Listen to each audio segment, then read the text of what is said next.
Hey, Mama, this your man Beast Boy, and you's listening to the Bob Culture Podcast.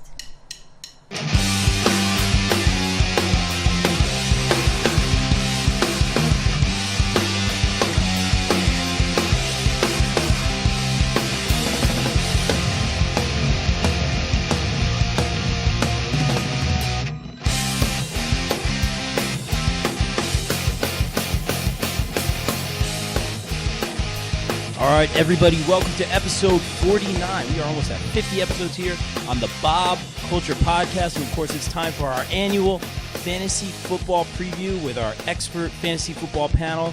Of course, I am joined by the PA spotter for the New York Jets, the man, the myth, the legend, my good friend, Mr. Trevor Marden. Trevor, how are you, bro? Bob, what's going on? Glad to be at episode 49. Always falling short. Yeah. Oh, man, we're off to a good start. And, of course, we have a first ballot future Bob Culture Podcast Hall of Famer, maybe the most appearances ever on the show, Mr. Tim Urig. Breaking records every single day. What is going on, Bob? Not too much, man. I'm excited to talk fantasy football. You guys are here to save the day for me. As you guys know, everyone on Facebook saw it. I was wearing the pink unicorn shirt with the unicorn horn. There were even wings involved. I guess technically that would be a Pegasus, but I digress. I bombed last year. Nothing made sense. I had David Johnson as a keeper. Just kind of started off on the wrong foot. It was downhill from there.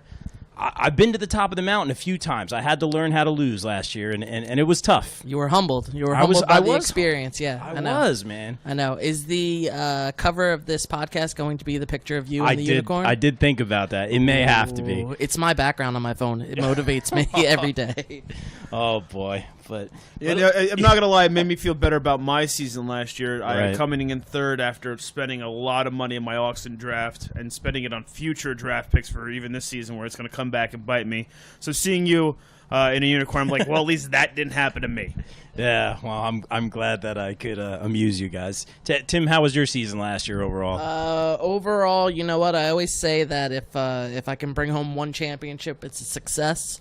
I did bring home one. Did you? Yeah. And I was not happy. I wanted more. Yeah. So I'm happy that, overall the profit was good. We don't play for profit. We play for fun.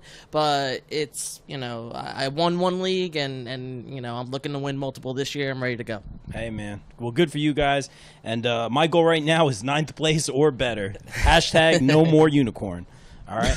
Yeah, that's the hashtag. Motivation. Nice. I've changed my name from the disciples of Babylon to the unicorns of Babylon to motivate me until I have that winning record. So we'll see what happens. And like I said, guys, bizarre world last year, lots of injuries.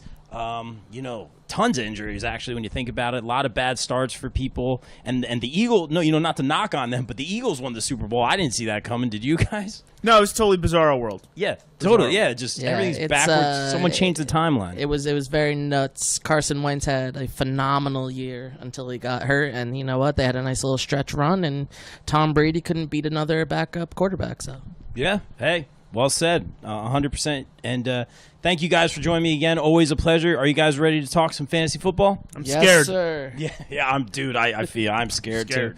But let's do it. Let's go position by position, guys. Obviously, we know the top guys, but let's get into it. Let's start with the quarterbacks, guys. The quarterback position. Obviously, last year there were 2 or 3 guys, and then everything else was the next tier. Who are the guys that, obviously there's the Aaron Rodgers, the Tom Brady's. Who are some of the other guys that you guys are looking at this year? Well, to be honest with you, I'm in a 12-person league and a 10-person league, and the 12-person league just shrunk down to a 10. So I'm kind of even on both of those. And I've usually been pretty big into quarterbacks, whether it's standard or PPR. I feel like you need to have a solid quarterback that will get you through the season. Last year, I kind of strayed away from that and really focused on my wide receivers for the first time because I'm always going to go running back. But looking at the field this year, for a 10-team league, I wouldn't be disappointed with any of these quarterbacks in the top 10. I would take any of them to start week 1 for me. I mean, obviously Aaron Rodgers, Tom Brady, Russell Wilson at the top, all for different reasons. But you look towards the end of it, and you got your Kirk Cousins, your Matthew Stafford, guys who aren't known for being like on ESPN every week, but in the fantasy world, they put up points. And Big Ben coming back in with me, at least in the top 10, I think he was surprising last year where he didn't get hurt. And I think you might be able to count on him this year because he's got some more weapons. Well said. Tim, what do you got over there? Well, see, I'm just going to comment on just you shrinking down to a 10-man league. One of the strategies when it comes to playing quarterbacks is you either go get the top guys that you want early in the draft, which if you're drafting for value may or may not be the best move.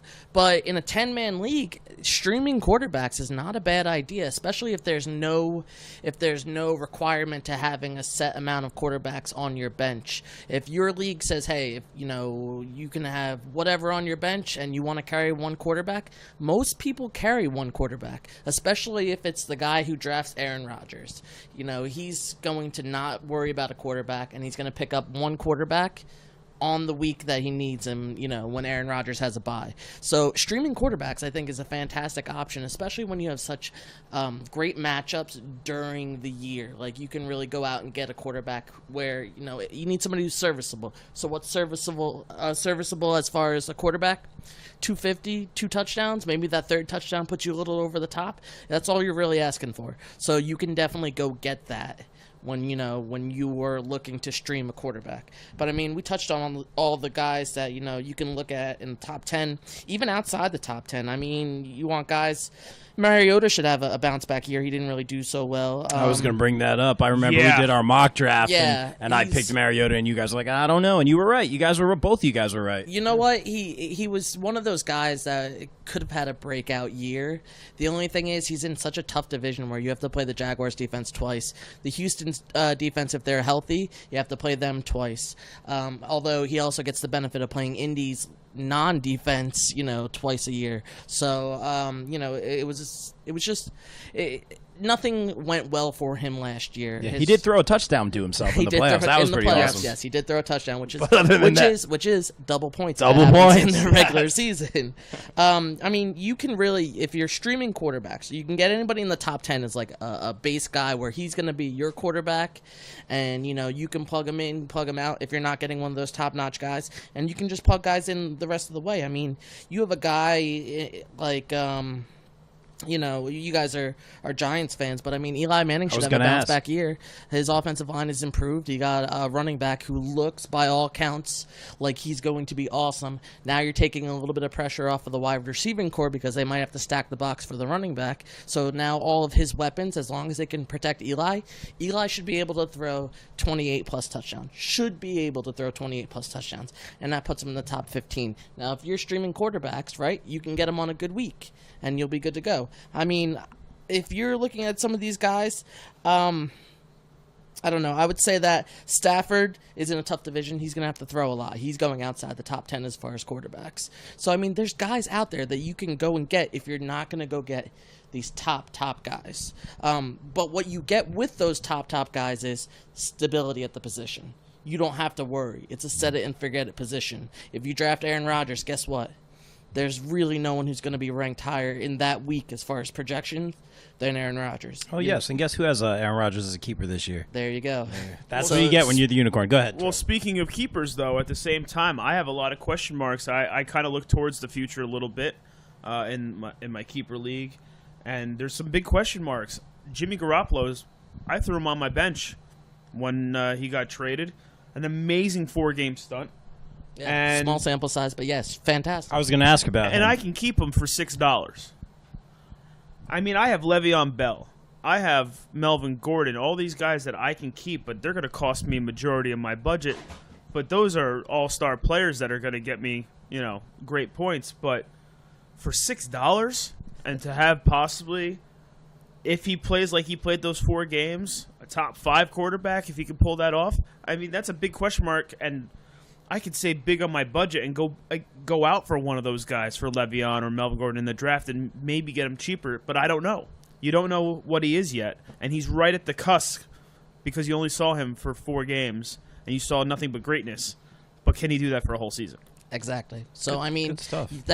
When you look at fantasy football, the whole thing is about your value. Are you getting max value at the position? Are you drafting these guys? Are you getting them in auction at the right price? Because you need to maximize every position you can when you can. So that's, essentially what the game is. The person who does it the best during the season, taking away all the luck, taking away all of, a breakout player that nobody saw coming out of, anywhere, and, taking away from an injury where somebody comes up and, takes over the position and doesn't give it back.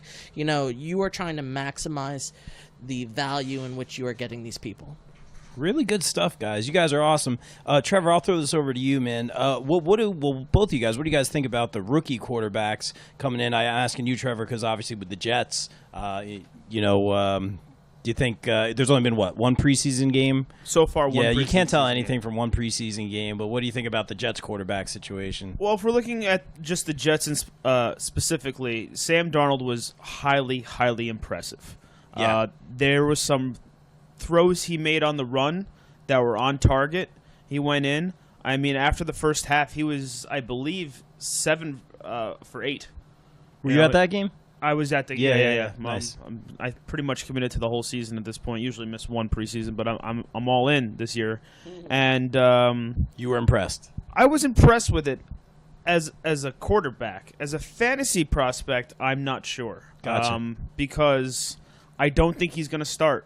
I don't think he should start. I'm not big on rookie quarterbacks starting straight out of college. I think it only worked positively for one person in the last 5-10 years, and that's Cam Newton. Oh, okay. Especially in a fantasy situation and the NFL. I mean, I think it almost harms the other quarterbacks. Like, you could say what you want. I think Jameis Winston started as a rookie. I don't think that helped him at all in his career. And I don't think Sam Darnold should start. I think what's going to happen is Teddy Bridgewater is going to start for the New York Jets. I think he should start. The only thing we kind of saw in the first preseason game, because he played so little, is that I don't think he has that fourth gear anymore still with the leg. Like he was a real threat on the run. Now, he can get out of the box. You're going to have to watch him when he does, but he was electrifying with his speed. That was what he was known for, and I'm not sure if he's got that back yet since that big injury. And with McCown being there, you make him hold a clipboard for a year. Teaching Sam Darnold, he should be big. And if you're talking week 5, Teddy Bridgewater is doing, I'm not going to say mediocre, but like what a starting quarterback should do, and you have more faith in Sam Darnold, you're going to see whoever has a big injury to their quarterback this year call up the New York Jets and try to get Bridgewater. And they would be with McCown on the sidelines.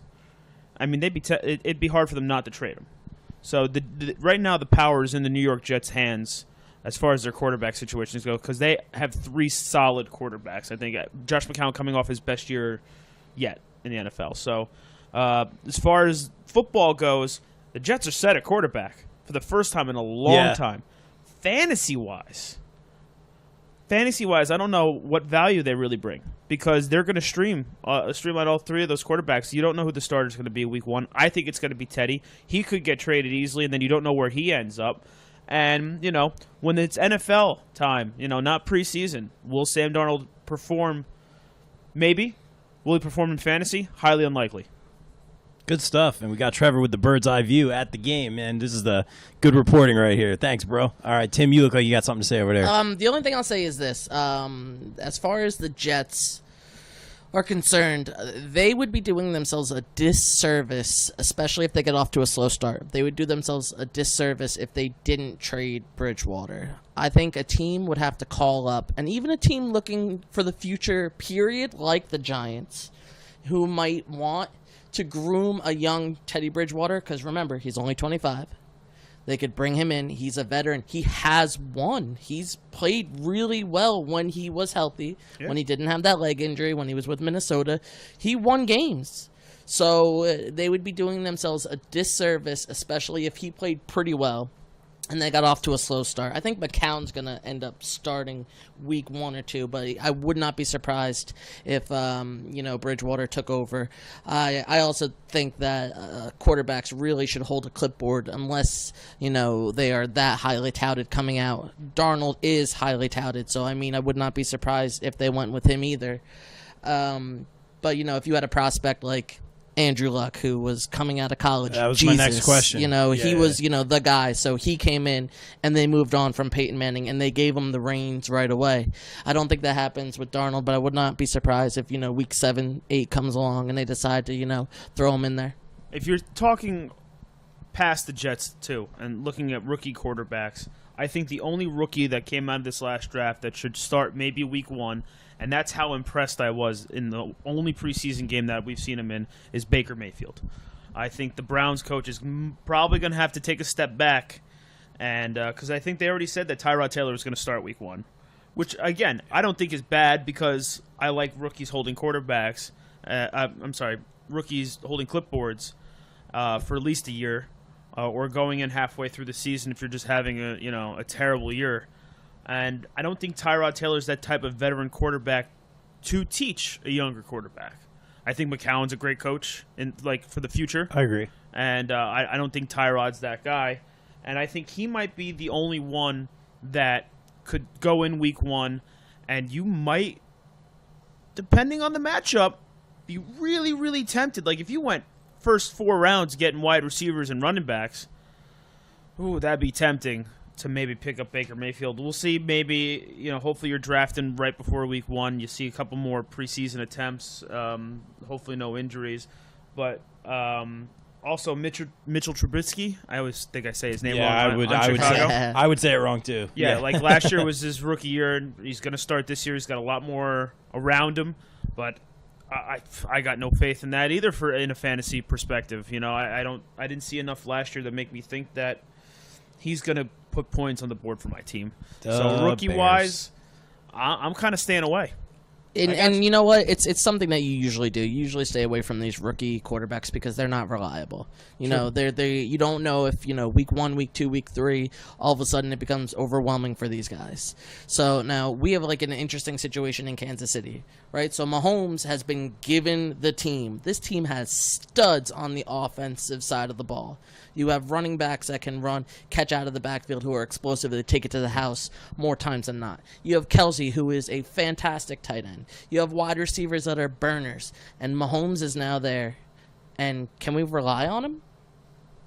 We don't know yet, right? So, he's in an offense where I really think that they're not going to let him unleash his arm. He does throw a nice deep ball, though. And they signed Sammy Watkins, who catches a nice deep ball when he can get some separation. So, you have these second-year guys, Trubisky. You have Mahomes. These guys, when you go and draft your quarterbacks high up in the draft, you're looking for reliability. When you're streaming quarterbacks, I have no problem throwing in Mahomes on a week if he's not taken up already. I think he's going to get drafted. I think people are going to, really put faith in him at that position. But, when you're going to stream some of these guys, those are the matchups you're looking for. But we'll see what happens with these second-year guys and, these first-year guys. If you're looking for dynasty as far as these rookie quarterbacks, I think if you can stash, if you have a deep bench in dynasty, go get a Darnold because he's going to be good. He looks good. He played well in college, and he just has this presence in the pocket. He steps up in the right spot. He just looked great. And I know it's the first preseason game, and I know it's third stringers that he's playing against, but I could see it translating, moving up when he plays against second string coming up. I like Mayfield. I like Mayfield more because he'll probably play earlier. And he was one of the most efficient, Heisman Trophy winning, but he was one of the most efficient quarterbacks in college last year, where he threw, close to 70%, if not over. I don't remember the exact number at this point. But, his completion percentage is up. And guess what? They have Jarvis Landry. So if you throw Jarvis Landry in the slot there, Jarvis Landry gets separation from a slot corner. And, he's going to, make passes, and he's going to get completion. So he could do well. Could be a PPR. I was just going to say that from PPR standpoint, he's got weapons now. The Browns have guys that they can throw to. It's tough though because they're still the Browns. Yeah, exactly. So, That's why I. You see how much confidence I have? The Browns have someone to throw to. Yeah. All the confidence in the world in that statement. Yeah, so I mean, to just circle back to what we're talking about, and quarterbacks and rookie quarterbacks, these guys. If you're looking for a quarterback that's going to play right away, it's probably going to be, I would say, Josh Allen in Buffalo would probably get the first crack at it. Unless Bradford down in Arizona gets hurt, but I would say Josh Allen gets the first crack. And guess what? I don't trust that. So, what was he throwing to? He's really not. Exactly. He's got Kelvin Benjamin, who, I guess you could slate him in for 5 touchdowns this year, but, it's not consistent. You're looking for consistency out of that position. When we talked about Tyrod Taylor, I've always loved Tyrod Taylor because he's always seems to be on, the waiver wire, but he's always like, all right, I need a quarterback this week. Let me get like 15 points out of my quarterback and I'll be okay. And Tyrod Taylor was 15 points every week. I picked him up for an injury. Exactly. For an injury week. So, I mean, you're looking for a little bit of consistency. If you don't get one of those top dogs, though, you're really looking for somebody who's going to just put up some sort of consistent numbers. Yeah, in a 2-quarterback league, that's what you're looking for. But I think you're going to get a solid top 10 guy this year. Absolutely. Real quick before we move on to running backs, guys, we touched on it, or actually we haven't touched on it, but Tim mentioned his name, Andrew Luck. What do you guys think about Luck coming back this year? They said he looks good. He looks like he's happy to be playing football. He looks like he's been happy to get tackled and hit. He's happy to be out there. Maybe a resurgence for receivers like T.Y. Hilton, stuff like that. What do we think about Andrew Luck coming back to the field? Would it be a bust? Is he going to come back full strength? What do we think? That's it. There's so many questions with it that I don't think he's your top guy. I don't think he's your number one right off the back looking at it. I think with the injury and the questions, I don't think you put him in the top 10. Yeah, especially if you're in a league where you lose points for sacks and stuff. I always lost a ton of points for sacks with him. Yeah, and you know what? It's his wide receivers are weak this year. I'm not sure who he's going to throw to. Like, who's going to be his number one guy that he can rely on? It would be Hilton. That's my guess. It would be, but Dante Moncrief gone. Yeah. Yeah. Who else? What was? I don't even know. See, what happens is, we're sitting here, we're saying who's his number one target. It would probably be T.Y. Hilton. Guess what? Those defensive coordinators, they also know that. So guess where the coverage is rolling? So you guys pretty much answered the question. We're sitting here scratching our heads. He's got rookie wide receivers competing for jobs that are probably the 2 and 3 could be rookies if they really blow the other guys out of the water. We don't know what he is coming back, and I don't think you can rely on him. Like, if you have an Andrew Luck, right, going up against a Mariota or a Phillip Rivers, right, you're the last guy to get your starting quarterback. Say what you want about Phillip Rivers. For some reason, at the end of games, he gets you fantasy points. He'll be mediocre the first 3 quarters, but sometimes when you're like, man, I just need another 5 solid points out of him, he'll throw a bomb for 50 yards and get you those 5 points. Or he'll sneak in like a shuffle pass to Melvin Gordon, which counts for him and Melvin Gordon. And it's just somehow he'll sneak up and get you those points you need, and you've seen that throughout the years. Mariota, he's got his legs, threw a freaking touchdown to himself. Yeah, that was awesome. That's a wild card. So, I think you look at that and you're like, I'm going to take my full 30 seconds here before I click draft. Yeah, sure. So to touch on just Andrew Luck again, his upside is tremendous because we know what Andrew Luck was. He was amazing before he had the injury. So, That's why I asked, we're going to look at these next couple of preseason games, right? Really try to look and see if he's throwing a good deep ball. See if he's throwing these, tight window passes. And see, does he look like he did when he was coming back? And make sure he doesn't get hurt again. All right, guys, let's move on to the running back position. So many, I think, good ones. Some people just live and die by the running back position, sometimes as you should. How about a guy like, David Johnson coming back? We have Ezekiel Elliott, who's always been impressive. We got Saquon Barkley, I heard today. Not a sprained ankle, but... they said it's a hammy. Yeah, so nothing to get bent out of shape it's about. Probably it's super precautionary. Todd Gurley, who I didn't have, but I just saw when he started going off, and I saw it early, and pretty much was very, very impressed with Todd Gurley. I think is an absolute slam dunk or touchdown, if you want to use the football analogy. What do you guys think about these running backs, and I don't want to say who you guys eyeing, because I know we're in some of the same leagues. Can we just take a moment and thank the fantasy football gods that the running back position is once again super relevant? Because for a couple of years there, it was really, why are you drafting up, super high? Why are you drafting these running backs? Because it was, you didn't know what you were going to get. So we throw that stat out every single year that the guy who led the league in rushing didn't do it the next year. So he's always the number one pick still the following year in fantasy football. True. Because we want consistency. But the running back position is back, and you have these guys who are, stud running backs who are once again getting their yards and once again getting their touchdowns. And you know what? It's fantasy football like it was 7 years ago, where that's what we were doing, and we had the Sean Alexanders and the Priest Holmes and Adrian Peterson when he was Adrian Peterson. So let's just thank the fantasy football gods that the running back position is back. It's not back if I draft him. Yeah. I'm gonna need to know injuries, who you draft. Well, you looked at Todd Gurley's rookie year, and I was super impressed, so I drafted him the next year. Dud. So then last year, when I was on my team, dud. And then last year, I had the choice between Melvin Gordon and Todd Gurley. And you know what? I went Melvin Gordon. Not a bad draft choice. You were definitely bitter. put up solid, but but man, he did I wasn't Todd regret Gurley. that. Oh, man. I'm telling you. And you know what? But that's because, let's look at it then. Stud Todd Gurley.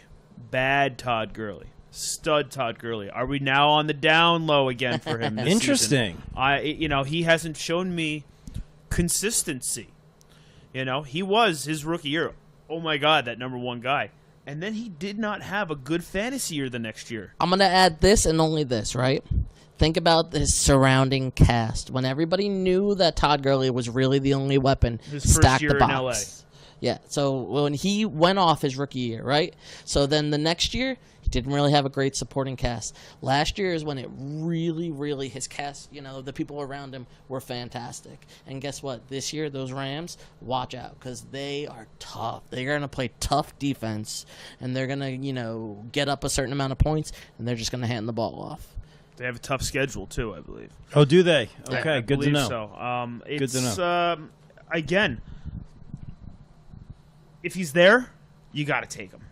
And I'm not going to say unfortunately, because but I don't know if he's going to go number one in the running back core. Still, I mean, a lot of people were ranking him number one. I think on a consistent basis, you see Le'Veon Bell over his years in the league and in fantasy, putting up the points. And I think even David Johnson, with the injury the last 3 years, you've seen consistency. Yeah, if you want consistency, Ezekiel Elliott's going to give you the consistency. I was just gonna so say. You know what? You might, as far as a consistent back week to week, you might prefer Zeke over Gurley. However, Gurley will win you the week if he goes off like he went off last year.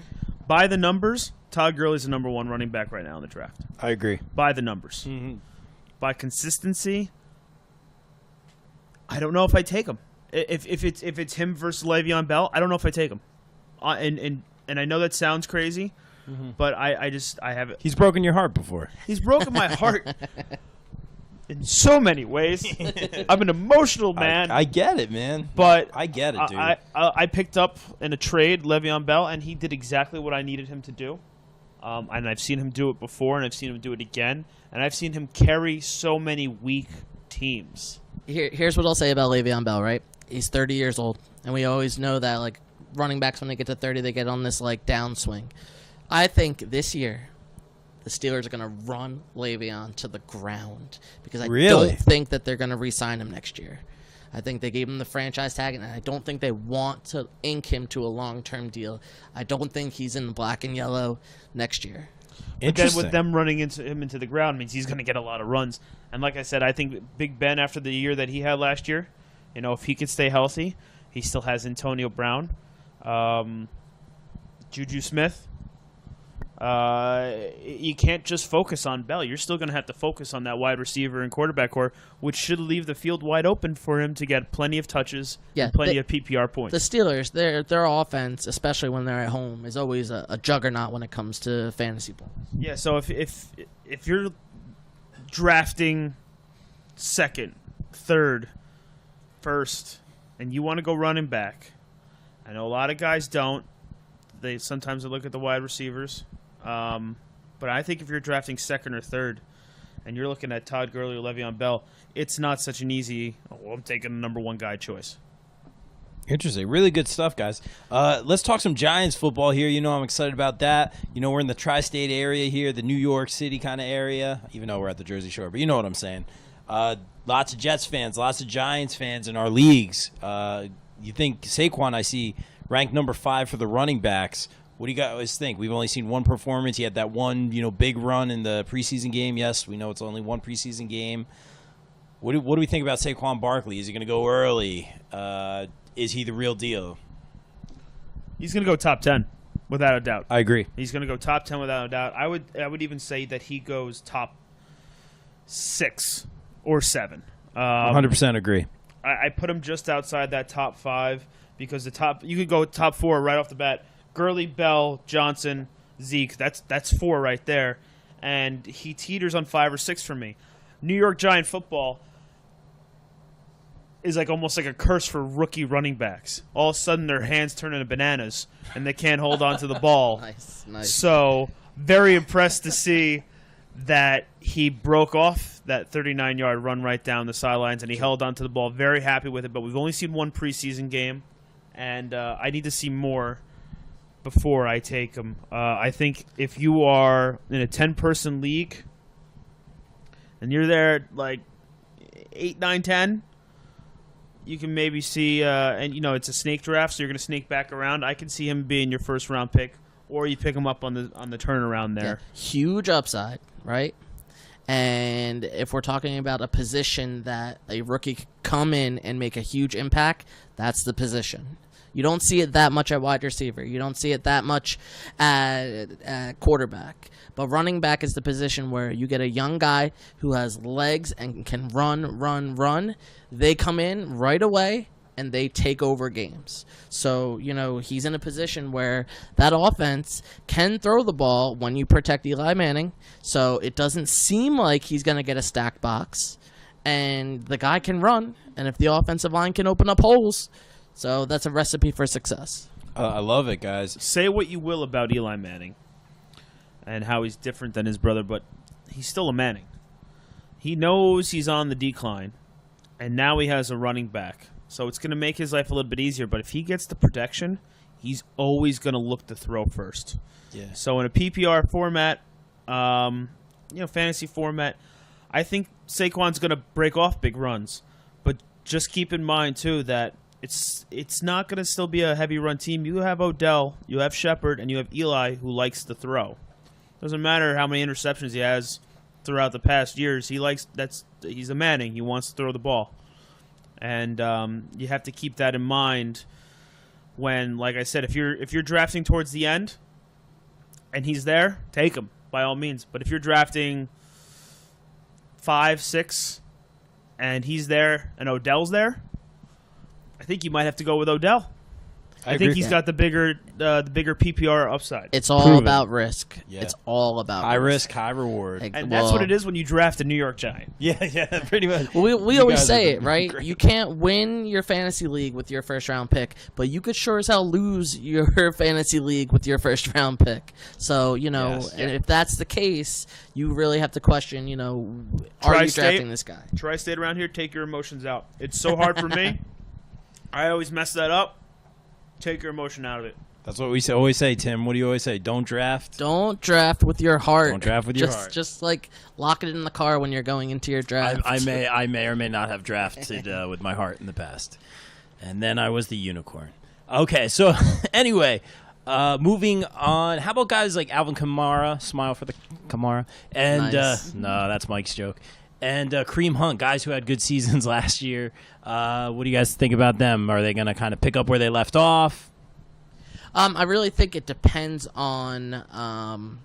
It really depends on. Well, let's talk about Alvin Kamara, right? Let's do it. He Go ahead. was out of this world last year. You have to think that he's going to come back down to earth a little bit.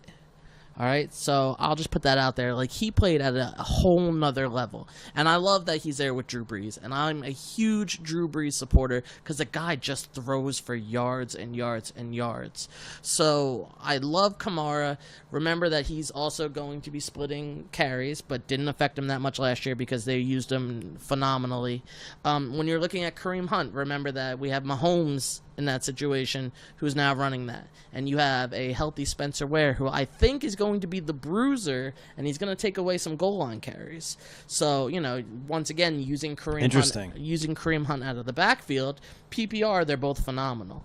I think that they're going to take care of their business. They're going to be awesome, but just lower your expectations for Kareem Hunt because he has to come back down to earth, right?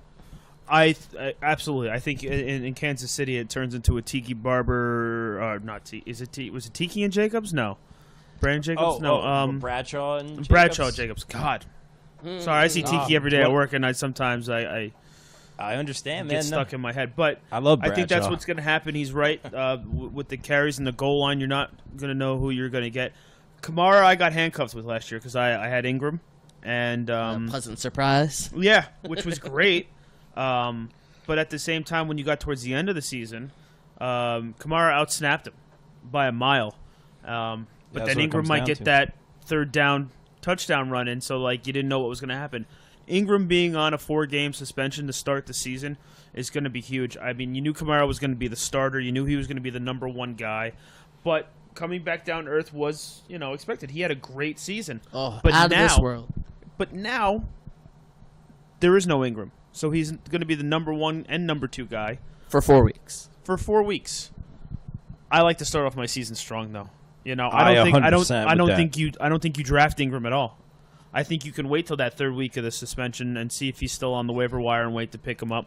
And if you want to try to get points early, and if you really, I think he's a top 5 guy. I think he's rotating right there with Barkley. Where Hunt, I could see him splitting things. Melvin Gordon has always been a top 10 guy, I think. And if it came down to Hunt or Gordon, I think I would go more with Hunt.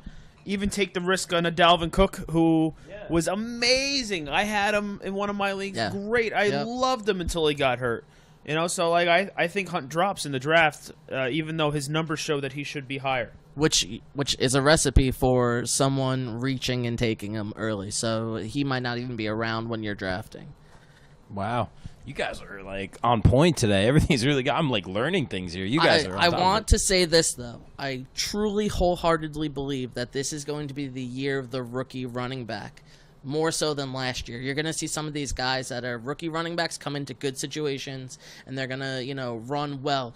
Now, with that being said, we have very, very, very few workhorse running backs in the league. If you can get one of these guys, if you can get a Zeke, if you can get a Gurley, a Le'Veon Bell, and David Johnson's on a poor team, but he's still going to get the workload.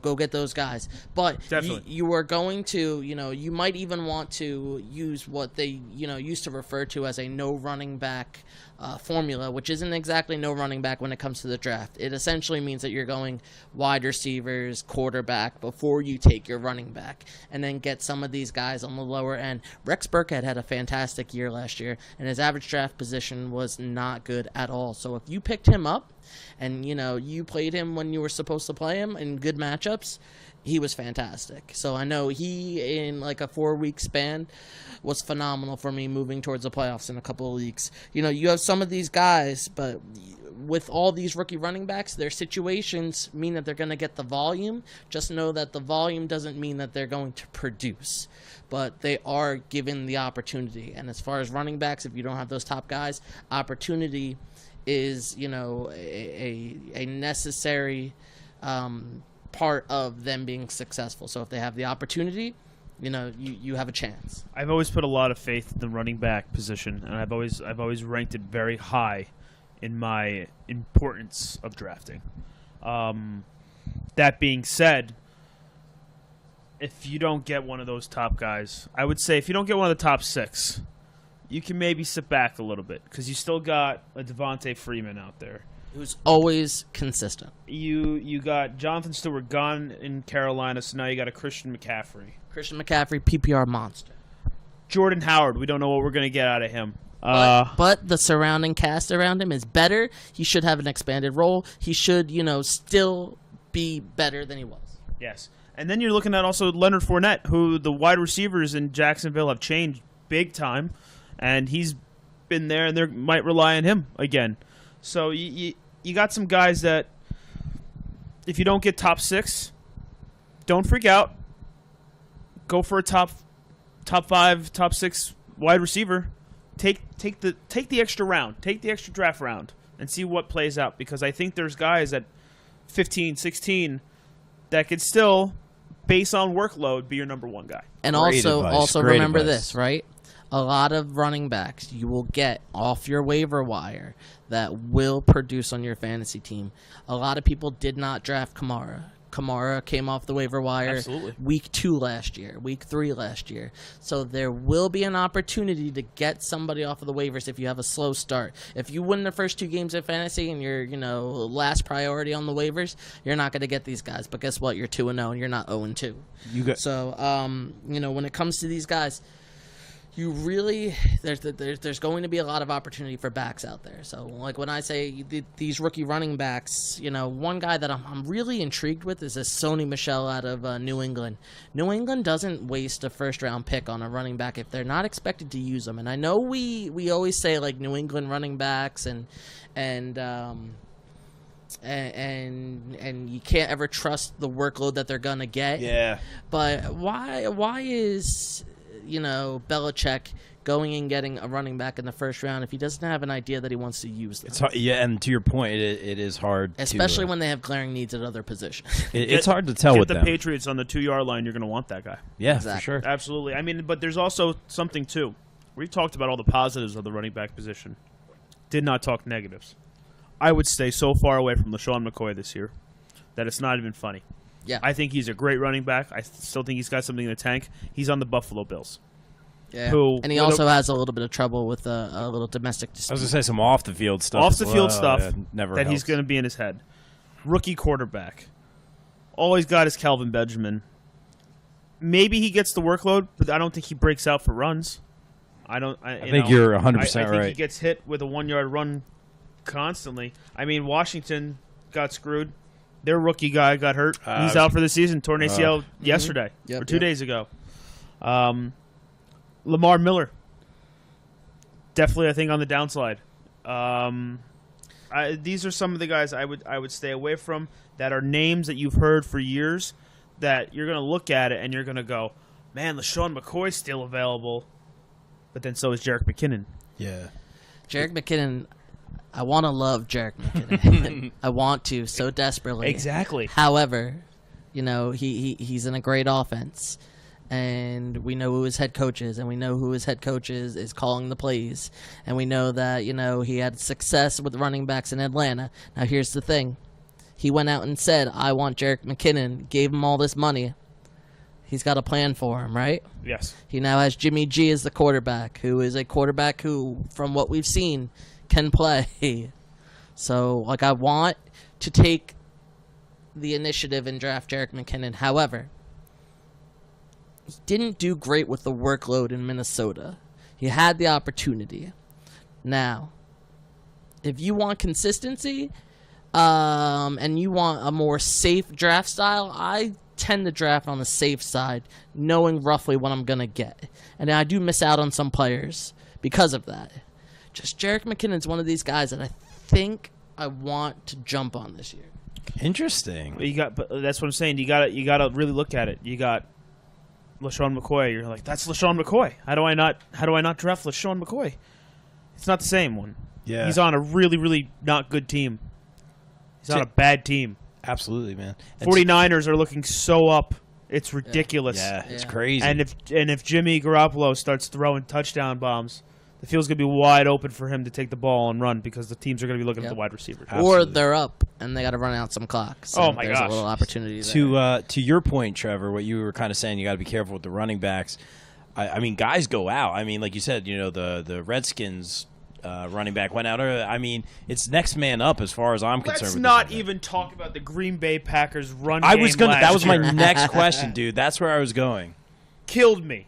Yeah, I was gonna bring that up actually. Starks, Jones, and Williams. before Jamal that, Williams. and, and then the year who was the Ty Montgomery, the one who's a wide receiver and a running back. Yes. And Who's still technically their starter, it looks like. I don't know. my next question: Who, if I'm as you a don't NFL, draft a running back from the Green Bay Packers. That's your Is that the You answer? do not draft the running back from the Green Bay Packers. As an Aaron NFL Rodgers owner. is the quarterback of the Green Bay Packers. You do not draft. You could draft any receiver they have. That's fine. Trevor. Oh my God. Who was the big guy before all them? That was the number one. He had a breakout year his rookie year. Well, it was Eddie Lacy. Eddie Lacy. Cheeseburger Eddie. Who kind of That was really where I went downhill. Eddie Lacy. Then I had Aaron Jones, and I had Starks, and I had Williams. and I did that, and I always picked the wrong one every week. I was handcuffed It was in most Tim's of the league. week. It was Yeah, in Tim's yeah, league. you did. Oh, Tim, can I get this guy? Get this guy? I was playing Yep, running back yep, 1 yep. and 2. Forget flex. I was playing running back 1 and 2. Green Bay. Yeah. The whole Green Bay team.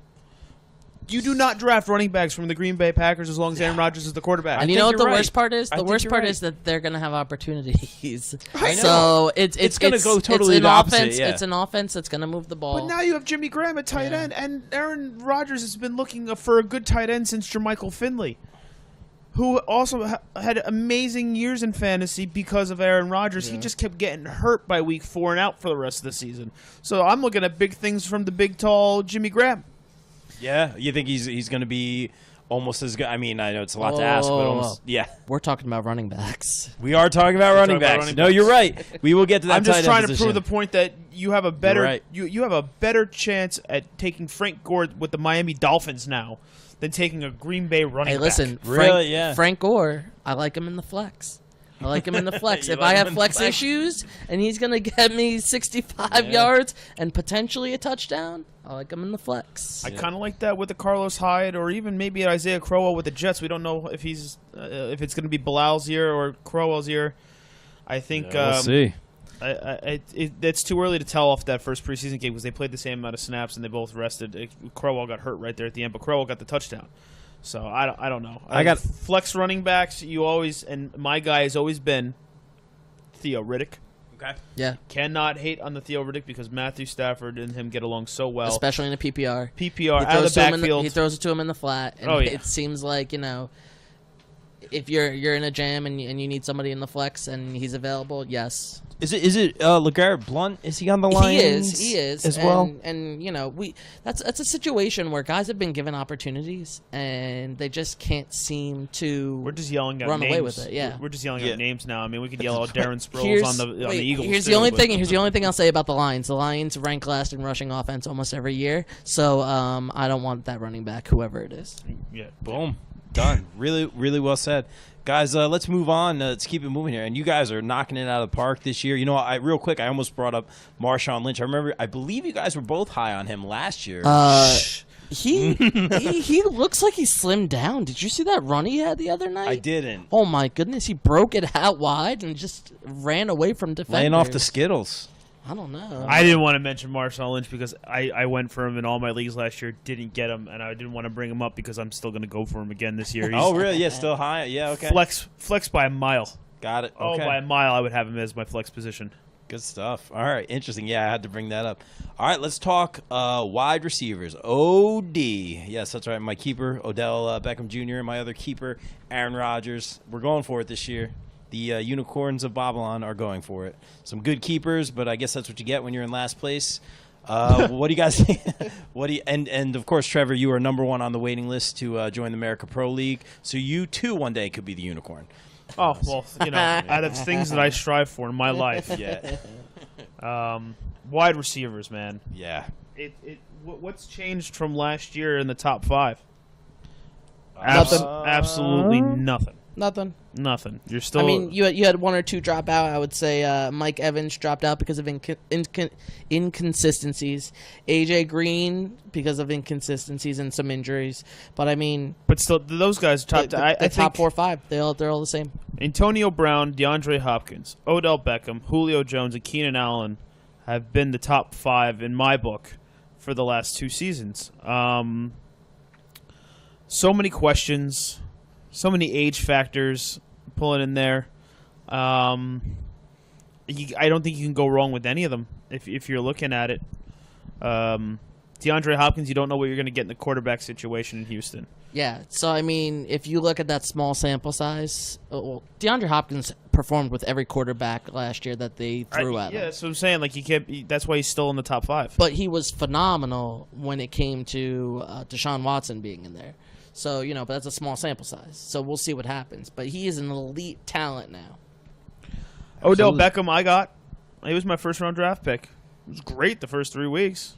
Yeah. Then that injury. I mean, honestly, I think his outlook, assuming that he's healthy, I think his best case scenario, because you can look at the good and the bad. I think the best case scenario is he's good again. I think he's going to go really well as long as he stays healthy or moderately healthy. As long as he's not, if he's on the field, you want him on your team. Fantasy, regular football, if he's on the field, he'll make that crazy catch. Even if it's not for 50 yards, he'll make that 20-yard, 10-yard catch. And there's a point in PPR. There's 2 points in PPR. No one holds a candle, though, to Antonio Brown this year to me. Okay. Really? I think He's just super consistent. A lot of he got hurt last year and still led the league in most categories. Yeah. Antonio Brown's there, and you're saying I'm taking a wide receiver that's who you take. There's no question. I think Trevor's drafting a lot of Steelers this year. From what I'm just getting the vibe. I'm not trying to blow your spot, man. I'm not gonna lie. After looking up a lot of things, I don't see if there is a number 1 guy on the Pittsburgh Steelers available, and that's the position you need. You're like, all right, I need a wide receiver. I'm going to draft the first one of the draft. It's Antonio Brown without even thinking twice. Wow. I think if you're looking at running backs, it's the same thing. Consistency-wise, Yep. I want Le'Veon Bell. You won't be upset. And I don't think you'd be upset. Quarterback-wise, if the number 1 guy on the list that is still remaining is Ben Roethlisberger, I'm taking Ben Roethlisberger. I'm not saying you take him number 1 as a quarterback. That's ridiculous. Right. But if you're looking at the list and it's... You need a quarterback, and he's the number 1 rank that you have still available. You take him. You'll be okay. Yeah. Especially at home. Really good stuff, Yeah, guys. I know. I mean, and you got Matt Ryan still loves Julio. Still good. Keenan Allen, Phillip Rivers. Keenan Allen makes plays. DeAndre Hopkins, like you said, it doesn't matter who the quarterback is. He's been consistently good. Michael Thomas is a freak. Drew Brees throws a great ball. And he's right there. I mean, AJ Green, I don't know what's going to happen with him this year. If he's healthy, if he's on the field, he's still AJ Green. Yeah. In my magazine, the Sports Illustrated Fantasy magazine, again, these come out really early, but they got Devontae Adams ranked number 8. I guess, would that be Aaron Rodgers? He's the number 1 guy this year. He's the number 1 guy, yeah. And I was super high on him last year. He kind of took the jump, but then Aaron Rodgers got hurt. So, now this is supposed to be his year. He's the number 1 guy. He's a special talent. He's a freak. So, yeah, you'll be okay. The only thing is, if you err on the side of caution and you draft safe like I do, I would want to see a little more. I would want a little bit more of a veteran when it comes to a receiver, but I'm okay taking Devontae Adams. But that number 8 ranking's legit, you think? Yeah.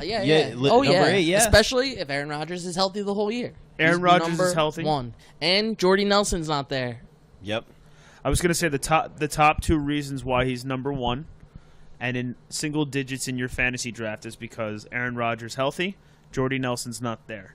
The third reason is the only reason that deals with him. He's consistently gotten better in fantasy football since entering the league. Yep. He's consistently got better as a football player since entering the league.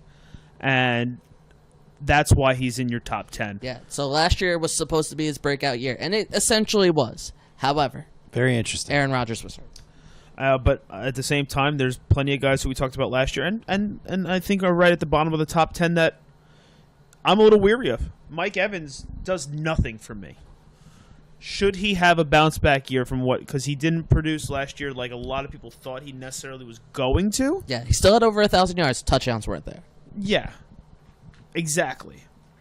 But the quarterback situation in Tampa does not make me happy, and that's who you. When you look at these wide receivers, running backs are running backs. Handing off the ball is part of their job. They should be able to get it for the 2 seconds that it takes, or actually less than a second it takes to get it in their gut. And then it's on them to break tackles, find the hole, this and that. When you look at the wide receivers, you have to look at the quarterback. Without a doubt, that's obvious. You have to say it. So Mike Evans, for me, his value goes down when looking at the quarterback situation. Also, Winston's not going to be there for the first 3 weeks. That's what I'm talking about. They bring in a Fitzpatrick now. The combined total. The Fitzmagic, the Amish rifle. That's what we're going to rely on. Well, here's the only thing I'll say about Tampa. Okay, if you put the Tampa quarterbacks together last year, they did throw for 28 touchdowns, and that would have been, as far as fantasy relevance, a top 12, top 15 quarterback. So they can get the ball to them. However, I wouldn't rely on them. I take a Doug Baldwin with Russell Wilson over Mike Evans.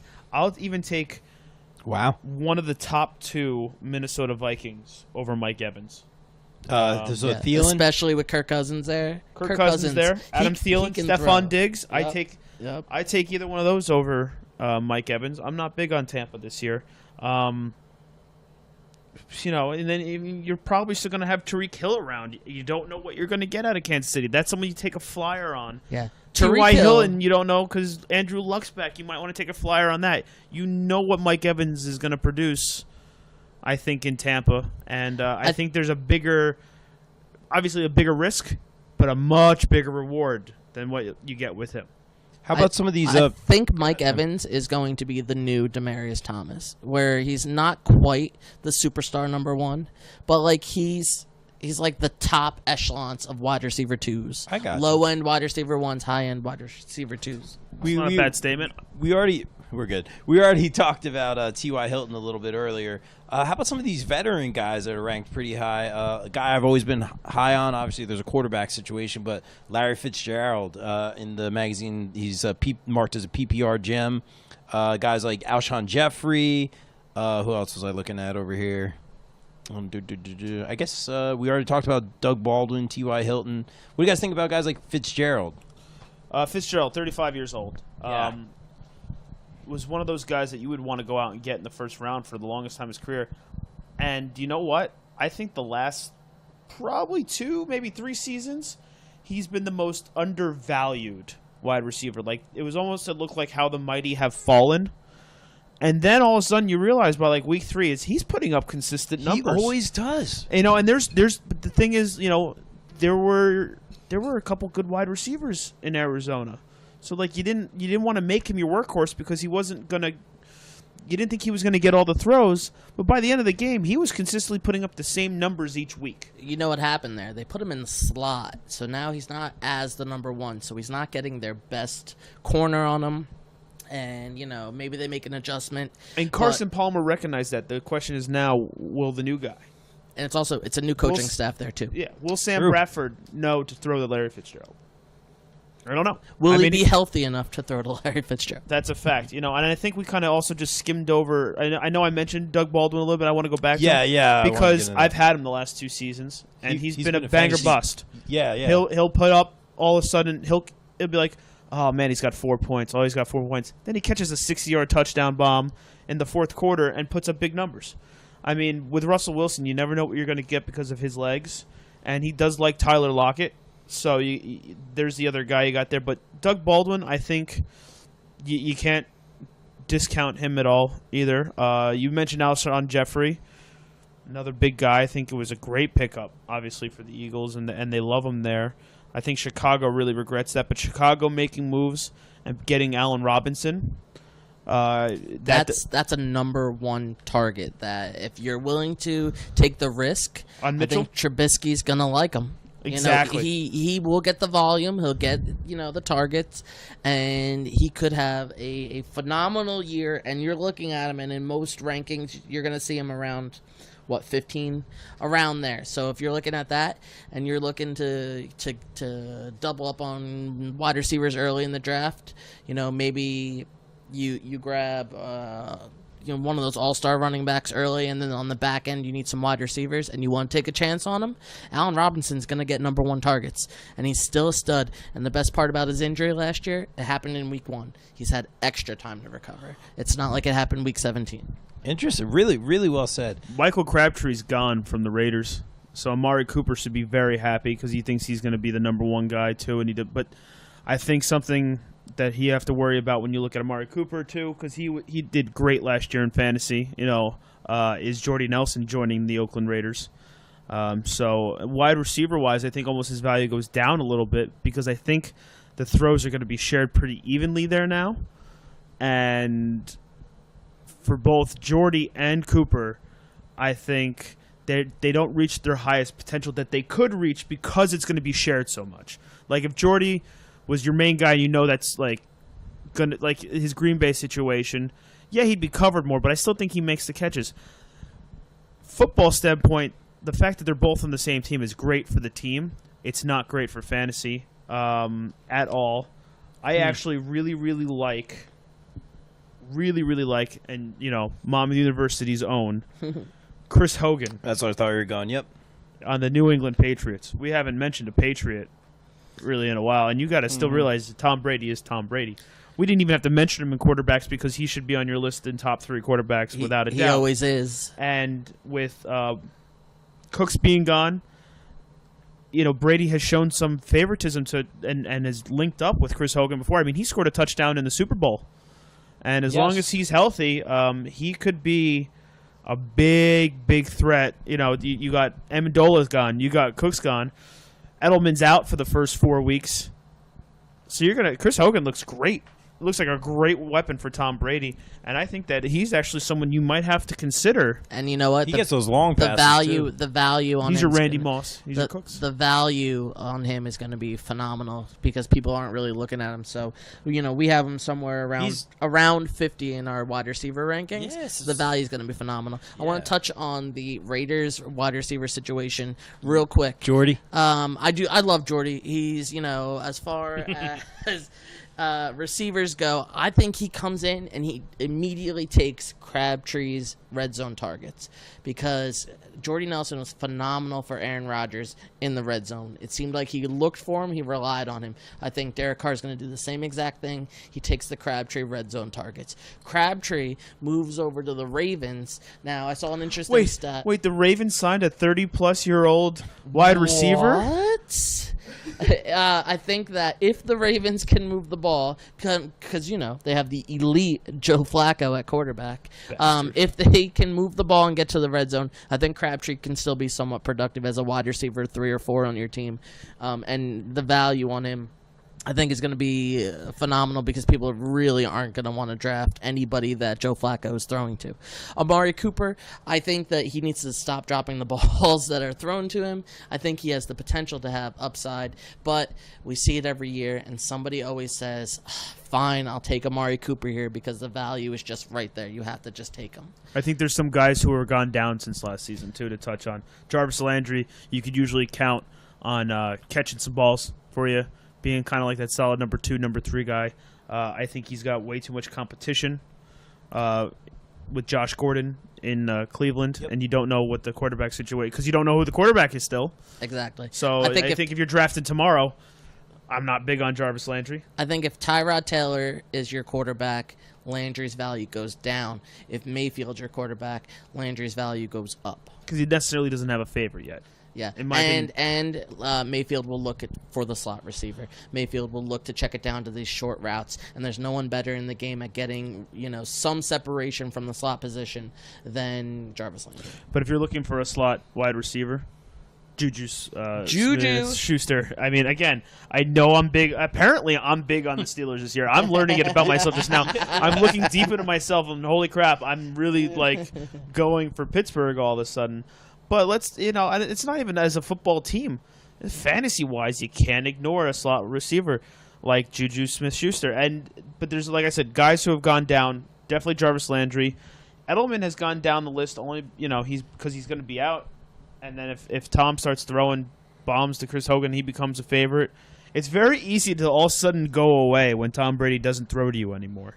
Brandon Cooks, great year, like we said. And he's now he's a Ram. Now he's a Ram, taking over for Sammy Watkins. I was hoping Sammy Watkins was going to be huge for the Rams. I mean, I picked him up for a little while, but then he wound up going to the bench because I was even rotating him with Cooper Kupp.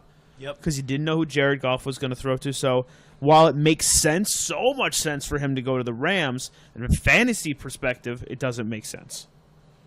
Interesting. Hey, you guys ready for some curveballs? Can I throw some curveballs at you? Yeah, what are you doing? God, I hate baseball. Yeah. A little bit of a lightning round here. Real quick, some curveballs here. We have guys, I'm flipping back here, like, of course, Des Bryant, I believe, still not on a team. Not on a team. Ranked Supposed to be meeting with the Browns. Oh. Supposed to be meeting with the Browns. Adding to your Jarvis Landry I conversation. don't think he'll sign there. It just for everything Okay. that comes out there, and the coaches, the way that the coach was speaking about the situation this week.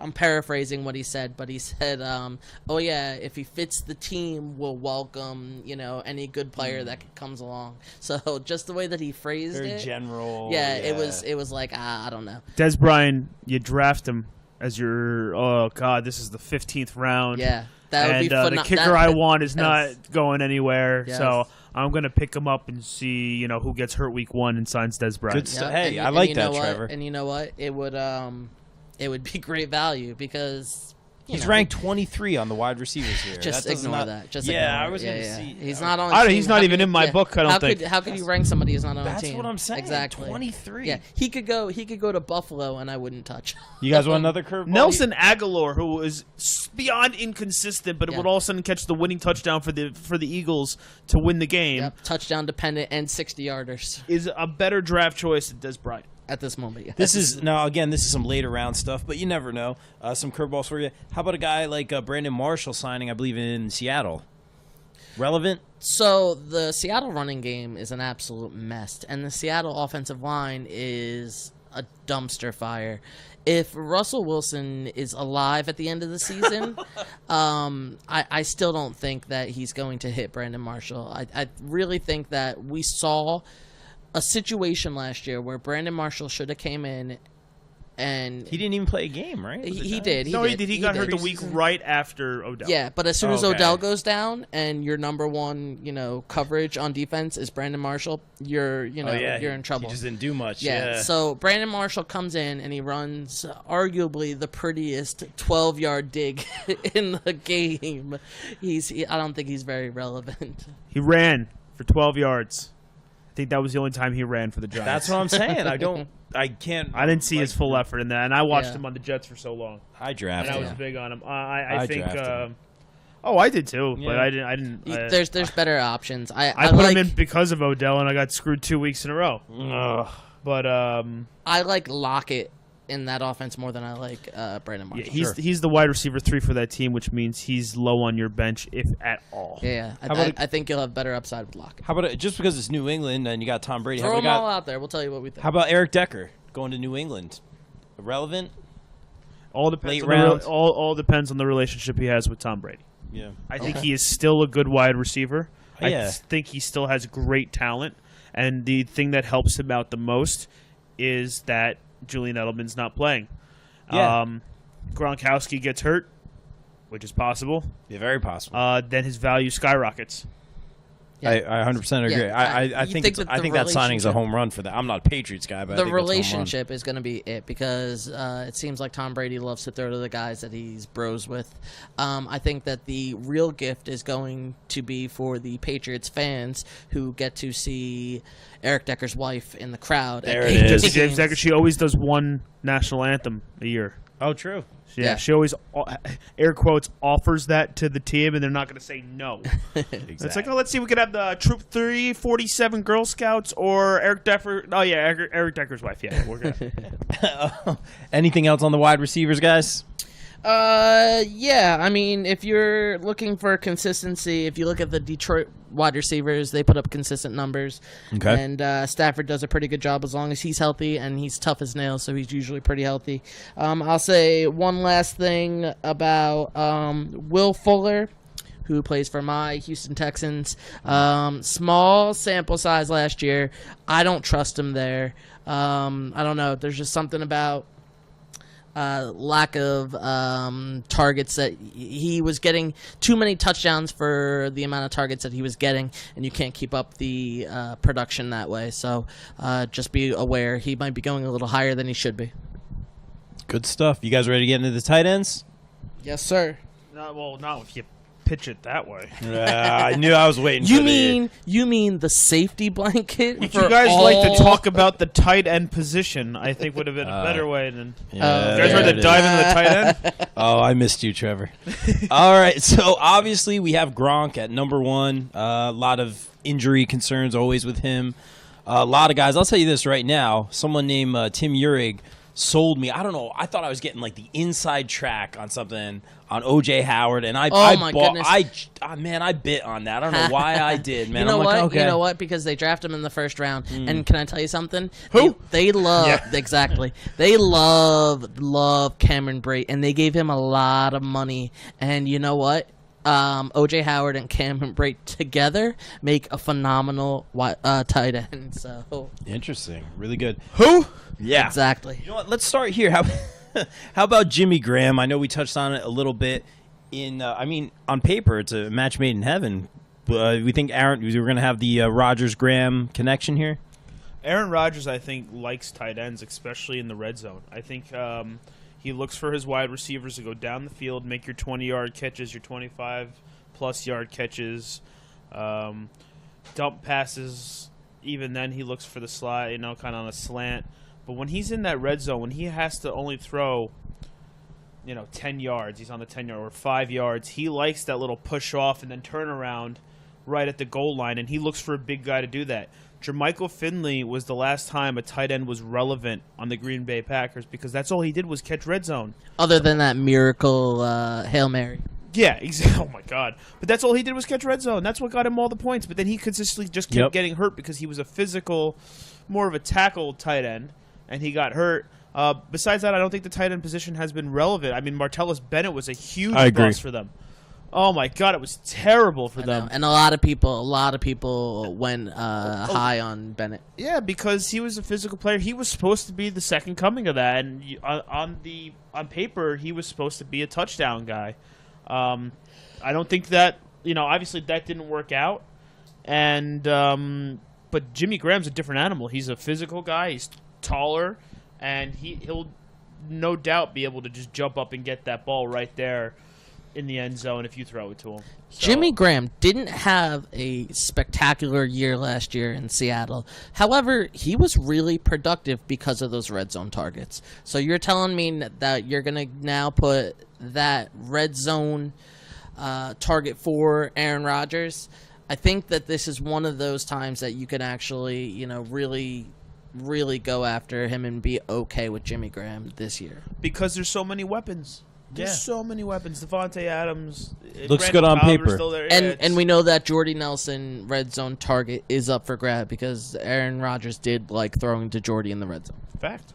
Let's Evan Engram, you ranked number 5 in my magazine. Obviously, again, a lot of Giants fans in the area. Don't draft with your heart, of course, guys. But I thought he dropped a lot of balls last year. They're definitely productive, definitely a talent. I thought he dropped a lot of balls. That's coming from somebody who watched every game, right? Pretty much. Yeah. Well, okay. Towards the end there, I kind of fizzled out. There you go. All right, so it was hard. Bocce was more exciting. I love Bocce. Exactly. Evan Ingram, you know what? He's a receiving tight end, and in that offense, he should continue to grow because there's a lot of attention being paid elsewhere. So he should be one of those guys that really catches a lot of balls, especially because we've talked in the past that Eli really does like the tight end when he has one. Yeah. So I think that he continues to grow. As far as top 5, don't reach for him. But, I mean, when you're looking for a tight end and he's there, yeah, you're going to get somebody who's going to catch a lot of balls. He's not in there for his blocking skills. So, Evan Ingram is number 5. And then this is coming from a Giant fan. Evan Ingram is number 5 for a couple reasons that will make him a not top 5 tight end this year. Odell Beckham's healthy. All right, so there's strike 1. Sterling Shepard showed that he's the solid number 2 guy. Saquon Barkley's there. Yep. Those are three things that are going to get the ball more than Evan Ingram. Eli does like tight ends. He does like throwing to him. I agree that he did have drop balls. And I think the only reason why you got the production out of him last year... It's because those balls were up for grabs. It's because the balls were up for grabs. He's not going to be the second look for Eli. He's going to be the third or fourth. And by that point, with how old Eli is and how much pressure it's going to... Then you're relying on the offensive line. I don't think he necessarily has time to look at him unless the play is designed to look at him. And if you are looking at the list and there's Evan Ingram and there's Greg Olsen, I don't think for a second you don't take... I don't think for a second it's even a question. You take Greg Olsen. He signed an extension with the Carolina Panthers. Cam Newton loves him. He got hurt a little bit last year, but when he came back and he was on the field, Cam loved him. Loved to throw to him. They love to be together. He's going to get more catches. And I think Evan drops possibly out of the top 10 this year. I will argue everything that you said. I will argue the opposite. Those are the reasons that he might, actually see some balls. Because you do have to pay attention to those other weapons. Whether it's Barkley out of the backfield. Whether it's Shepard seeing the slot, DB. Whether it's double coverage over the top of Odell. That opens up posts, corners for your receiving tight end. So while maybe the volume isn't there, I think that the production as far as touchdowns and, bigger plays get him some points. I think Tim's just throwing a big misdirect at us, so we go for Ingram early, and No, I'm just messing with you. There's a ton of guys. And then all of a sudden he has Delaney Walker. Yeah. Who's model of consistency, that Delaney Walker. But really looking at this list of tight ends, it's like you said, I've even had tight ends on teams where, usually 2 points, 0 points, year after year. I say this to you guys every year. This is always a tough one for me. I'm looking down the list here. Anyone stand out? You have to pay attention. I'm sorry. You have to pay attention to your draft. You can have a game plan as much as you want. When you start to see, when Rob Gronkowski goes, it's going to be different because he's going to go very early. He's the exception. So don't freak out when you see Gronk go. But when all of a sudden you see Travis Kelce get picked, that's when you might see a run. Or you see Zach Ertz get picked, switch up your plan because if you're looking for your second running back or your second wide receiver, go. Just try to get a top 6 guy, top 7 guy, because like you said, tight ends haven't been producing like they used to, and you need every position you can to produce. Absolutely. I am a big fan of streaming my tight ends. I really think that you can, grab someone like a Cameron Brate who's been producing like crazy, who got the extension, or you can grab, someone even like an Austin Hooper, who's not great, but, Austin Hooper's 4 or 5 touchdowns a year. So if you're streaming a tight end and you have him in a matchup against a team that doesn't cover the tight end that much, the Giants, the Browns, it seems like they hate covering the tight end. That's a position where you might take them and say, hey, guess what? I'm looking for just a touchdown. Because the goal for your tight end is 65 yards. If you get that score, fantastic. If not, you want that 6 points. PPR, you want that 12 points. Yeah, Hooper's interesting because he's so young, and Matt Ryan has had times in his career where he does love the tight end position. I don't think Hooper's necessarily the all-star that Matt Ryan's had before. No. I saw him in the preseason. He did get a couple targets, though, which was interesting. Tyler Eifert, who's been big always. Yep, always been big. He's just hurt. But he's hurt. That's it. He's hurt. That's when he's on the field, oh my God, is he an amazing tight end? Yep. Yeah. And oh my God, could he be amazing for your fantasy team? But you cannot count on him at all. Kyle Rudolph is a great tight end. Yeah, I was with the quarterback in question, Kirk Cousins. No, not saying he's not a good quarterback. And it's not a question mark. We just don't know the relationship. Yeah. And there's a lot of targets to be gotten in Minnesota. There's guys out there who you can get who have upside. Trey Burton just got a big contract in Chicago, and I like to think that a young quarterback might want to throw to a Trey Burton in the red zone. David Njoku seems to catch a lot of balls. Indianapolis went and spent a ton of money on Eric Ebron, who's always been an athlete. He just never put it all together.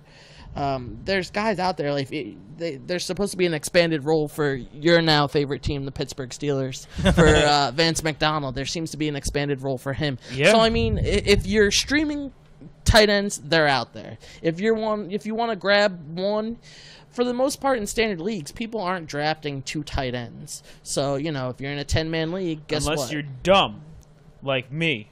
Who argued that it should be part of the flex position this year. But because sometimes that was just the best choice, was to pick up a second tight end. We have leagues where you can play the tight end in the flex, and guys go nuts. Like, they draft Gronk, they'll take the next position, and then they'll draft Kelsey, and they go, I got the best 2 tight ends. That's not bad. But it's... Or you save that for, after by week 2, you trade him for something big piece that you're missing. Exactly. I mean, Vance McDonald I actually completely forgot about, but I like him as well.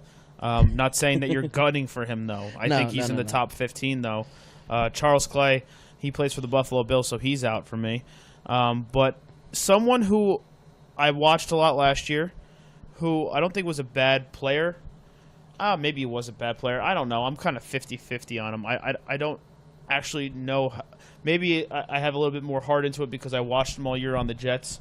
But the Jacksonville Jaguars have dumped all their tight ends, and they put all their money and time and now effort into Austin Seferian-Jenkins. I was going to ask about that. And with with Robinson gone and Hearns gone in Jacksonville, he's a big target all of a sudden, and he's good at that 2-step route to the corner in the red zone. And you know what I think a great play call would be in the red zone? Play action pass, because guess what? They have to stack the box for Fournette. So, absolutely. he might catch a couple balls there. I can't really add to, like I said, this is always a tough one for me, the tight end position. I can't really add anything else more than you guys said. It's not much to talk about. Yeah, I mean, Jason Witten obviously this year. Listen, if you hit on your tight end and he has a monster year, that's usually, you can't predict these huge years unless it's your top tight ends. If you get somebody, there's a couple of rookies out there that could see some targets. That Mike Gesicki from Miami could see some targets, but it's Miami. They'll be playing down, but it's still Miami. They don't really put up that many points. There's guys out there, and there's quarterbacks. I always like to think that your younger quarterbacks really rely on the tight end. So if you can get a young quarterback and hook him up with the tight end, it seems like that's a big body, and when they take the snap, they're already in the middle of the field looking somewhere where the tight end will be. Maybe get you some touchdowns. Yeah. All right, guys. I think that wraps it up for the tight ends. It's, like I said, always a tough position for me. I've lost leagues or championship games because of tight end, Kevin Boss, but I digress. I didn't want to go into kickers with you guys, but I know Trevor just had some real quick advice on kickers. You had a one-liner that you said. You draft them last. Done. You can stream kickers on a weekly basis. If you're happy with the set it and forget it kicker, go get your kicker. I was always a fan of getting all my positions filled. So if you're asking me, am I drafting my 5th wide receiver or my kicker that I'm going to start? I might draft my starting kicker. Like, I'll take Gostkowski right around his average draft position, knowing that, hey, they move the ball. He's going to be up near the top. Justin Tucker, same thing. I don't think that Baltimore can punch it in. I think Justin Tucker's going to have a good year like he usually does. So, they're kickers. It's very black and white with kickers. You can go get one on the waiver wire every week.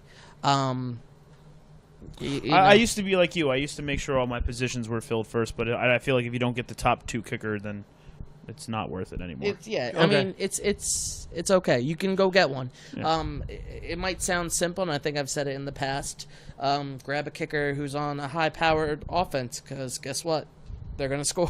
They're going to get in position to score. There are guys that are out there that have huge legs, like Matt Prater and Adam Vinatieri, that are just older now, and their team's not high-powered offense. While they may be, you look at a Matt Prater and like, all right, if it's in the 30, he's going to score it, no problem. You got to worry about them getting in the 30.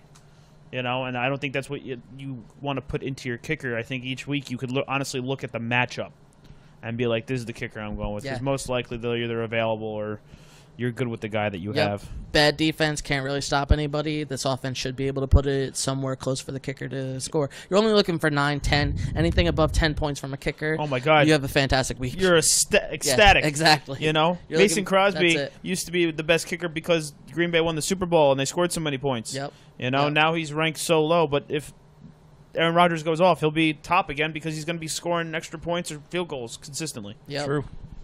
Really good stuff, guys. Thorough analysis on the kickers. Guys, It's Yeah. their kicker. all right, guys. Let's talk defense here. I value defenses in leagues. Obviously, like Tim always says, know your scoring, but I really value the defenses. We got the Jaguars, I think, in most places ranked number 1, which I think I was lucky enough to have them in a couple leagues last year. It's well deserved, but it's mostly because they scored a ton of touchdowns. I think they had 7 defensive touchdowns last year. I It's was insane. happy. They had 21 interceptions last season. Yeah. Really? So you 21 put all that interceptions. together, No right? way. And that's you're gonna 21 get the interceptions, 12 fumble recoveries, 7 touchdowns. Mhm. Yeah. If you look at the top 10 defenses for last year, no one comes close to 7 touchdowns. Baltimore Ravens had 5. But Wow. no one put up the interception or fumble recoveries. No one, when we say double digits, like Carolina is the third one. They had 10 and 11. I mean, 21 and 12. That's 33 turnovers is insane. So Jacksonville had a huge year last year. Can they repeat? I don't know. To put up those numbers again would be absolutely insane. The year before they only got 7 interceptions. They tripled it. Yeah. Is it week 1 versus the Giants? Is that right? I can't remember the schedule. Jacksonville Giants. I think so. I think so. I could be Don't wrong. forget that Jacksonville's division that they're in, everybody's much improved. Jacksonville got to play Indy twice without Andrew Luck. The Texans' offense should be improved. Tennessee's offense should be improved. So This is good stuff. Yeah, so I mean, Jacksonville's defense is a stout defense. They play really well, but just know that everybody in there is improved. So I really don't think they'll be the number 1 defense. This is where you have to start looking at the schedules with defenses. Yeah. Looking beneath the surface there, Tim. I like so that. I mean, your defense. Listen, you're in most standard leagues. You start with 10 points on defense. If you can get anywhere around 10 points for that defense, you're good to go. Like you will 100% take it. So I mean, I'm a big fan of streaming defenses. Get a good matchup, play it, and just go. Good stuff. Any other? I don't want to say any defenses you guys are eyeing. Obviously, we see the Seahawks are way down. Oh, they lost everybody. yeah, everybody's gone. Everybody's hurt, retired, traded away. Doesn't want to play there anymore. They might put in the 12th man to start. Yeah. Yeah. Broncos are all I see on my magazine all the way at number 9. Cardinals, I think, fell as well. I actually have them even lower than that. It's Yeah. well, we'll talk about the Broncos, I think, in my bold predictions for the year. Oh, good. Oh, great. All right. I can't wait for that. How about the Rams? I think they're going to be solid. The Rams, Defense-wise. the Rams need to pay Aaron Donald. They need to give that man his money. But the Rams went out and they got a whole bunch of DBs who can just play, and they are stout when it comes to their front 7. They're going to be good. The Rams defense is just ready to go. Consistently over the last 3 years have double digits on the interceptions. Besides 2016, double digits on the fumble recoveries. Yeah, and those are where you're getting your bulk points as far as defenses, because they're going to take it to the house for a touchdown. But that's the thing. The Rams have, in the last year, averaged 2 touchdowns. Yeah. For the whole season Yep. on defense. So while they got the interceptions, it didn't rarely turn into 6 points. I understand. I got you. And Tim, I got to run this by you. I see Houston Texans ranked number 4 on defense. How are we feeling over there? I just want What? 1 year where J.J. Watt and Jadeveon Clowney can be healthy for an entire year on that defensive line. And they went out and got Tyrann Mathieu from Arizona. And you know what? They should be vastly improved, and I think they can get after it, and I think they'll play well. But J.J. Watt needs to be healthy. Yeah, I mean, even with him being out, they still had 11 interceptions last year. I have them in my book, and just looking over it, they're number 12. As long as those 2 guys are healthy, you'll see them jump up probably at least a 4th or a 3rd. Absolutely. Now, I mean, it's up to you where you want to go get your defenses. If you are the kind of person that doesn't want to get their fourth running back, fifth, sixth receiver, and you want a starting defense, go get it. Whatever. But, I mean, like I said before, I'm a big fan of just streaming the defenses, finding a good matchup and going. And this is one of the positions where I actually look ahead 2 or 3 weeks and kind of pick up a defense. A lot of people in your standard leagues don't carry 2 defenses. I do, and that second one. I like to as well. Yeah, that second one's the one that I'm looking in the future for. So I might look 2 weeks, 3 weeks ahead, knowing that, hey, I have good matchups here, I have good matchups here, should be good to go. Wow. Well, times are definitely changing. I see the Saints are ranked number 7 for defenses, yet the New York Giants are nowhere to be found in my magazine whatsoever. Which is, they're in the parking lot. They should be healthy this year. They could be one of those surprise defenses that creep up. They got to get after it. They got to get to the quarterback. And I believe the Jets defense nowhere to be found as well.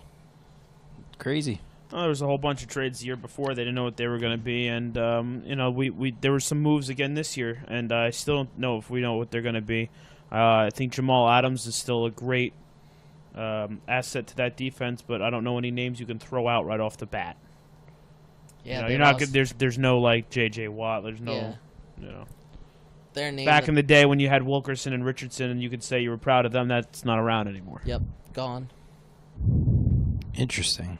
All right. Anything else you guys want to touch on with defense before we move on? Nope. I think just make sure you're looking at average draft position. Don't reach 2 rounds ahead for a defense. Yeah, I've been known to reach. Anyway, around. Yeah. All right, guys. It's time for some of our. You guys are our experts here. It's time for some of our bold predictions for the fantasy football year. Trevor, I'm going to throw it over to you. We were talking about defenses. I know you mentioned something about the Denver Broncos. Should we start with that? Well, it doesn't have so much to do with the defense Okay. as my bold prediction Yes. for this fantasy football year is that the Denver Broncos' best fantasy player will be a running back. Oh, okay. That is a bold prediction. And yeah, it is, because generally the running back position is not, a position I think the that top fantasy Denver... position for the Denver Broncos will be a running back. I'm gonna write these down and look at them at the end of the season. That's a good one. I want to write these down. Tim, you look like you got something brewing over there. Bold prediction. I did say that I think this is the year of the rookie running back. So I will say bold prediction. 5 of the top 10 running backs will be, fantasy point wise, will be rookie running backs. Okay. Ooh, that's interesting. 5. That's half of the top believe 10 that. running backs will be rookie running backs. That's because as far as fantasy points, everyone's gonna get injured. That's why. But no, you're not. You're not wrong. No, injuries are no joke. Any other bold predictions before we move on? Do gentlemen? you have a bold prediction? You know what? I'll say this. I'll be the home team fan here. Oh no. No, don't. I know. I'm starting with the hard stuff. This is just general. This isn't. Just say what you want to say about Eli. Yeah, it's not Eli. Giants. Eli will throw 40 touchdowns. Yeah. Hey, listen, if he could stay on his feet, maybe. I think what are the Giants? What I'm hearing are projected to win 6 games. Is that what? I think you got to take the over on that. I take the over on that. Yeah. Not a bold prediction. Here's a bold prediction. They'll do better than last year. Yeah, there it is. Listen, done. They legalized sports betting in New Jersey. If I were a betting man, I would probably take the over on 6 games. That. Absolutely. Yeah. I mean, you're talking to the guy who placed a bet on the Dallas soccer team yesterday in MLS. Oh, really? Nice. That's fantastic. Yeah. They lost to the I last do know place that team. the Giants Do you watch?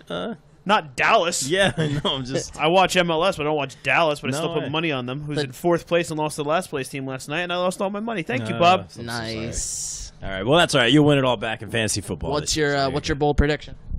No, that was pretty much it. Yeah, it's not very bold. My bold prediction is that I will not be wearing a pink unicorn shirt at the end of the year. There you go. And if I am, we get to replay this and laugh in my face. All right. How about some of these little segment here called "It Wouldn't Surprise Me If." Tim, what do you got? It wouldn't surprise me if. I'll go with it wouldn't surprise me if Dalvin Cook was top 3 running back this year. Okay. Coming back. Not back, bad. Dalvin Cook. That's a nice. All right. Not bad. I'm gonna go. That was very positive about a Dalvin Cook. I'm gonna go negative. About Dalvin Cook? No, it wouldn't surprise me if Dak Prescott was irrelevant in fantasy football this year. Wow. Really? Yeah, that wide receiver situation is a Des mess. Bryant, gone. Jason Witten, retired. Jason Witten, who loves playing football, like he lives to play football, said, I gotta go. I mean, I think the guy that he has the most relationship with is Cole Beasley now. He's got to basically start fresh with some other guys, which could be really good, but it could also be really terrible. I mean, you got Tavon Austin, which doesn't make a relationship with any of his quarterbacks. So it wouldn't be surprised me if Dak Prescott is completely irrelevant in a fantasy perspective. Good stuff. You guys are awesome. And real quick before we get out of here, and gentlemen, of course, I thank you for your time. Any just draft advice or fantasy football advice? We always say the same thing every year. Don't draft with your heart. Any parting words for our audience besides good luck? Don't be the unicorn. Don't drink too light of a beer while drafting. There it is. Because you can drink them faster. And with that requires more bathroom breaks, which may cause you to miss out on some key people that get picked up while you're in the bathroom. And you're coming back to draft them. Where did they go? Oh, no, it's my turn. And you have a 5th-round kicker. It's good stuff. Tim? I'll go with this. We play fantasy football for fun. Some people will take it more serious than others. If you play fantasy football because you want to root for specific players and you reach to go get those players, do it. It's your team. Do what's going to make you happy and let you have the most fun while playing fantasy football. Don't worry what everybody says about, who you drafted, where, when, why. We're not experts. We're really just doing this, for fun. So have fun doing this. It is just a game. And that's it. Have fun. Wow, what a great way to end it. Good stuff, Tim. Guys, gentlemen, I thank you for your time. We have to do this more often. I will obviously be working with both of you guys in the near future. It's got some exciting stuff coming up. And episode 50 of the Bob Culture Podcast. Big 5-0. The Big 5-0. Is there carrot cake? There is not, but there can be. Maybe there you will gotta be. plan 50 out. You can't just let it go. All right, we'll do it up for sure. Gentlemen, thank you for your time and good luck this year. Hopefully, no one will be a unicorn. And everyone, good luck in your drafts. We are out. Peace. Later. Catch you guys in the flip flop. Hey guys, thanks for checking out this episode of the Bob Culture Podcast. Don't forget to support the show on patreon.com/Bob Culture Podcast for some great incentives. I'd like to give a shout out to my patrons JayCrow, Shannon, Krus, and of course Mike and Michelle Vermillion from Sledgepad Innovations. Sledgepad is the bass drum dampening system used by national acts like Pink, Goo Goo Dolls, Cher, Collective Soul, and a whole bunch more. Check them out at sledgepad.com. And of course, if you're a fan of the show, please subscribe on YouTube, check us out at podbean.com, and leave me a review at iTunes.